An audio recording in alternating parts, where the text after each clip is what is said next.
நல்ல வேளை நீங்க தெய்வம் மாதிரி வந்து என் பேத்தி மேல விழ இருந்த திருட்டு பட்டத்தை இல்லாம ஆக்கிட்டீங்க. ரொம்ப நன்றி சார். இதுல என்னங்க இருக்கு? ஆஸ் அ போலீஸா என் டியூட்டியை தானே செஞ்சேன். Good job sir. You are so brilliant. எங்க நியூஸ் சேனல்ல சொல்லி உங்களை பத்தி ஸ்பெஷலா ஒரு நியூஸ் போட சொல்றேன். Thank you. அப்புறம் ஐஜி கிட்டயும் உங்களை பத்தி நான் சொல்றேன். டேய் ரத்னவேல் பாண்டி, பழம் நழுவி பால்ல விழுந்து கேள்விப்பட்டிருக்கேன். இங்க ஒரு தோப்பே உன் கைக்கு வந்துரும் போல இருக்கே. என்ஜாய் பண்ணுடா. இன்னைக்கு உங்க ஆட்ல மழைதான். சாச்சா அதெல்லாம் வேண்டாம் மேடம். எனக்கு இந்த விளம்பரம் எல்லாம் பிடிக்காது மேடம். அது இல்லாம இதெல்லாம் சீக்கிரட்டா இருந்தாதான் அடுத்து திருடங்களுடைய மூவ் என்னங்கறத என்னால கேட்ச் பண்ண முடியும். அண்டர்ஸ்டாண்ட்?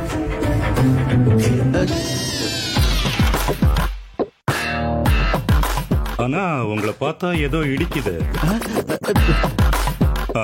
ஜஸ்ட் காட்டுங்க உங்க ஐடி கார்டை. ஏய் யார் மேன் நீ? எவ்வளவு ரிஸ்க் எடுத்து திருடனை பிடிச்சு நகையை கொண்டு வந்து கொடுத்துருக்க. ஏன் கிட்ட போய் ஐடி கார்டை கேக்குற? யோ, தமிழ்நாட்டுல என்ன பார்த்து ஐடி கார்டை கேட்ட ஒரே ஆள் நீதான்.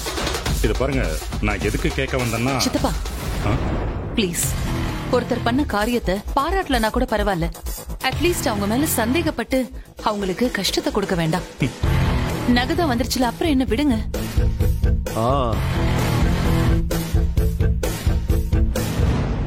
எங்களை மன்னிச்சிருங்க ஐலி. தேவையில்லாம உங்களை தப்பா நாங்க நினைச்சிட்டோம். தங்கச்சி கல்யாணம் நல்லபடியா நடக்கணும்னு எவ்வளவு கஷ்டப்பட்டு நீங்க நகையை கண்டுபிடிச்சு கொண்டு வந்திருக்கீங்க. உங்க குடும்பத்து மேல நீங்க வச்சிருக்கிற அக்கறைய பாக்கும்போது எனக்கு ரொம்ப பொறாமையா இருக்கு. அதே சமயம் ரொம்ப பெருமையாவும் இருக்கு. செல்வநாயகி, அதான் நகை வந்துருச்சு. நீ கேட்ட கேள்விக்கும் பதில் வந்துருச்சு. அவ்வளவுதானா? இன்னும் வேற ஏதாவது இருக்கா? என்னங்க நீங்க எனக்கு மட்டும் ஏதோ இந்த கல்யாணம் நடக்கிறதுல இஷ்டம் இல்லாத மாதிரி பேசுறீங்க. நான் என்ன பண்ணேன்? எல்லாம் எந்த குறையும் இல்லாம ப்ராப்பரா நடக்கணும்னு எதிர்பார்த்தேன். அது தப்பா?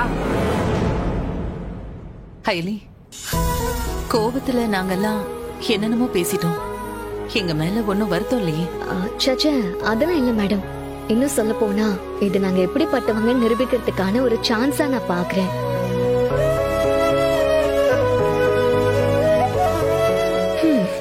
ஏன் சிவா, இவங்க இப்படிதான் எப்போ எமோஷனல் ஆவாங்களா?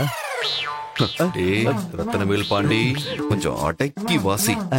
ஓவரா ஆக்ட் பண்ணி மாட்டி விட்ட உன்னை தொலைச்சிருவேன்.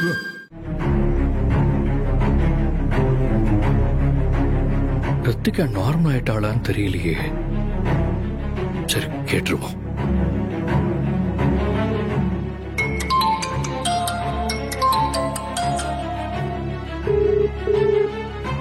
ஹலோ கண்ணகுட்டி, என்ன பண்றீங்க?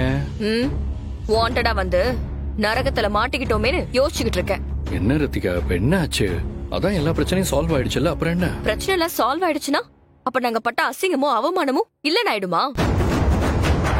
நகையை தொலைச்சிட்டோம்னு சொல்லி உங்ககிட்ட கேட்க கூடாத வார்த்தையெல்லாம் கேட்டு கல்யாணம் நடக்குமா நடக்காதான்னு தலை குனிஞ்சு நின்னது நாங்க தானே.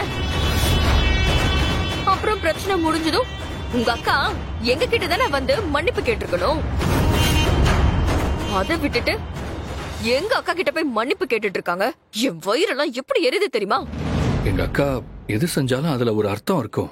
கண்டிப்பா இதுக்கும் ஒரு அர்த்தம் இருக்கும். ஓ, உங்க அக்காவை பத்தி சொன்னதும் உங்களால ஏத்துக்க முடியல. ஐயோ ரித்திகா, நான் அப்படி சொல்ல வரல. உங்களுக்காக நடந்த எல்லா அவமானத்தையும் சகிச்சுக்கிட்டு நான் ஒருத்தி இருக்கேன். ஆனா நீங்க என்னடானா உங்க அக்காவுக்கு சப்போர்ட் பண்ணி பேசிட்டு இருக்கீங்க. எனக்கு பயமா இருக்கு. இப்பவே இப்படி இருக்கீங்களே, நாளைக்கு நமக்கு கல்யாணம் ஆனதுக்கு அப்புறம் உங்க அக்கா பேச்சு கேட்டுக்கிட்டு என்ன முழுசா கழட்டி விட்டாலும் ஆச்சரியப்படுறதுக்கு எதுவும் இல்ல. ஏய் கண்ணுக்குட்டி, என்ன பேசிட்டு இருக்க? நான் போய் உன்னை விட்டு கொடுப்பேனா? நீ இந்த மாதிரி பேசுறதா எனக்கு ஒரு மாதிரியா இருக்கு. எனக்கு உன்னை எவ்வளவு பிடிக்கும்னு உனக்கே தெரியும்ல.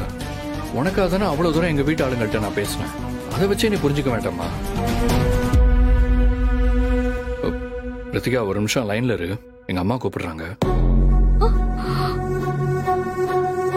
சொல்லுமா. கபிலா, கொஞ்சம் கீழே வாப்பா, மாமா வந்திருக்காரு. இதோ வரேன். சரி, இதோ வந்துருவா. ஹலோ ஹலோ கண்ணுக்குட்டி, எங்க மாமா வந்திருக்காரா, என்ன வர சொல்றாங்க. நான் போய் பார்த்துட்டு வந்து உன்னை கூப்பிடுறேன். ஆ?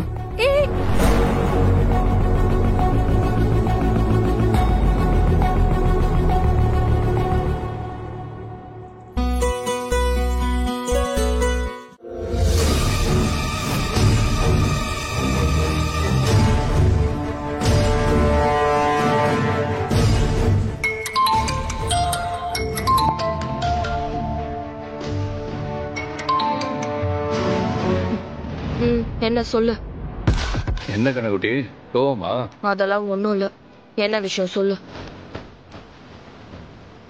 ஒண்ணும் இல்ல, கல்யாணத்துக்கு முன்னாடி உனக்கு கொடுக்கறதுக்காக ஒரு gift ஒண்ணு வாங்கி வச்சிருந்தேன்.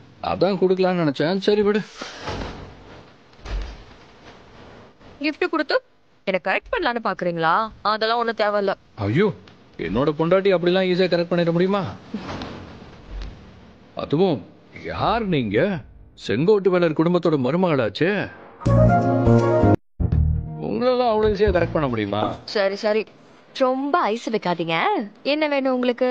என் ரித்துக்குட்டிய நேர்ல பார்த்து ஒரு gift கொடுக்கணும். ஐயோ, ஆளெல்லாம் இருப்பாங்க. ஏய், நீ நானும் புருஷன் பொண்டாட்டியா போறேன்டி. அதுக்காக கல்யாணத்துக்கு முன்னாடி இப்படிலாம் தனியா மீட் பண்றது நல்லவா இருக்கும்? ஏய், ஓவரா பழம் மாதிரி பேசி நடிக்காத. சீக்கிரமா என் ரூமுக்கு வா. கிஃப்டும் உன் கபிலனும் உனக்காக காத்துட்டு இருக்கோம். ஏய்